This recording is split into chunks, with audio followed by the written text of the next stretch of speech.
Hi there, welcome to the Seaside Lane channel. In today's video, you'll find me vacuuming, mopping, painting a bright red and yellow Arizona sunflower in my Bible. The verse I'll be painting has me thinking about infusing all my relationships with a new attitude and a spark. Thanks for joining me. I'm Morgan Lane. I'm a mama to 3 little girls, a wife to a firefighter, an illustrator and author of a little prayer devo. I'm an artist, a happy homemaker, and most of all, a big lover of Jesus. My prayer is you'll find encouragement on this page, and you join me as we clean together to serve our families, making our hearts and homes a haven. Start off, I really wish I was this guy every time I clean the floors because he just hides on the stairs and just takes a nap every time I go to grab the vacuum or the mop. At the beginning, you'll see me shaking baking soda on the carpet. Sometimes I use plain baking soda, sometimes I get the kind that has a carpet fresh scent. It actually does help with the smell and makes it look fresh and fluffy, and it helps kind of just revitalize the rug, and it has lots of qualities that take out pet smells or dirt smells or kid smells. It's a very inexpensive cleaner. I'm not the most faithful with vacuuming the furniture every time I vacuum the floors, but I try to because it gets dirty with 3 kids and a dog, and I just vacuum it and then I kind of spot treat any random food with a wet rag and warm, soapy dishwater. The girls' beautiful artwork is hanging up on the fridge, and these are the pencil shavings that the 4-year-old shaved all over the floor to prove it. And I usually just clean the floors as needed, and this incident of the milk falling and spilling everywhere is what compelled me to mop today.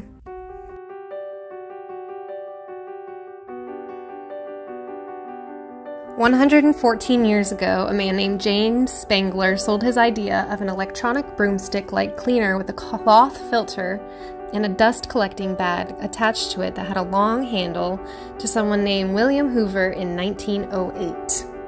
His invention proved to be arguably the first truly practicable domestic vacuum cleaner. I found myself looking up facts about when the vacuum was invented when I found this poem written by a Canadian woman, Susan Lewis, around the 1920s. She wrote, "Cleaning house with the vacuum cleaner." Said this poem was written when the vacuum cleaner was first introduced as a household utensil. The tidy mistress of spotless town, with long-handled broom went up and down, for house-cleaning time had surely come, and she was in the frayo. With brushes and pail and plenty of soap, with mop and duster she wandered about. To find some spots she lived in hope, but never ever come her wayo. She glanced at the ceiling all clean and white. She gazed at the windows all closed up tight. Not a spider was there, not a fly to flight. They had all gone off to the shayo. She peered in the cracks of the closet doors. She took up the carpet and she looked at the floors. But the dirt had decided to stay outdoors, which of course is the very best wayo. Not a cobweb hung in the garret dim, not a moth or a beetle lurked within, not a morsel of mildew encircled the brim, or a crock ajar deo. The wonderful new cleaning house machine had come to town, as it will be seen. It had swallowed the dust till all was clean, which is the most excellent wayo.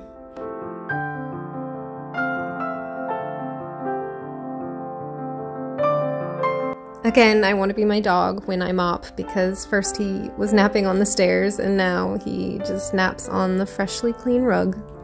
When I was mopping behind the couch, I found the evidence. I wrote in my last video that my daughter cut her hair, and I found a curl. One of the very last curls that I didn't find underneath the couch where she cut her hair off.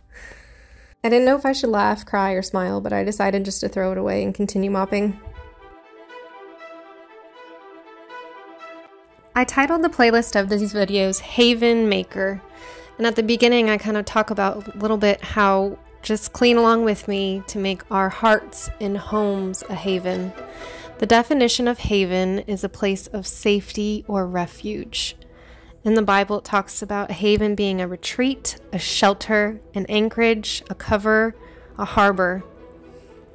Here's the dog again, really quickly. I want to be him. But I guess my heart's posture in prayer is that I would not mop these floors for them to stay clean, for it to be perfect, but that it can be a place of retreat for my family, because the next morning the milk will probably spill again and the pencil shavings will be scattered.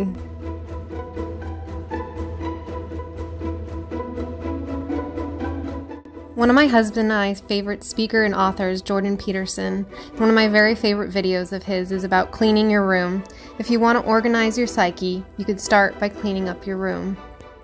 I hope you got up and joined me in cleaning something in the last 5 minutes. Next, I'm going to jump into my Bible. My husband and I are reading this book called The Relationship Principles of Jesus. It's by Tom Holliday, and it's a great daily book. So it's 40 days. We're only on day 11, so we're about a fourth of the way through. But on mopping day, this was the day I did, day 10. And the verse says of this day, it's Revelation 2:5. Change your hearts and do what you did at first. And that's the NCV version. This day was all about renewing a love that has grown old, rediscovering the attitude of love in everyday habits of your life.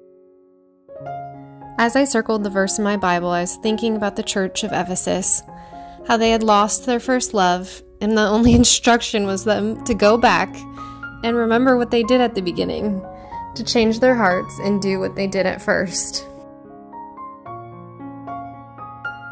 I started to think of my habits and routines that kind of seem stale, and how I could infuse them with love or a spark or wonder. It tells in the book to reminisce on things that you bubbled up at, like enjoying your first meal together as a couple if you're married, remembering the first time you picked up your baby, and remembering things that were in your love at the beginning.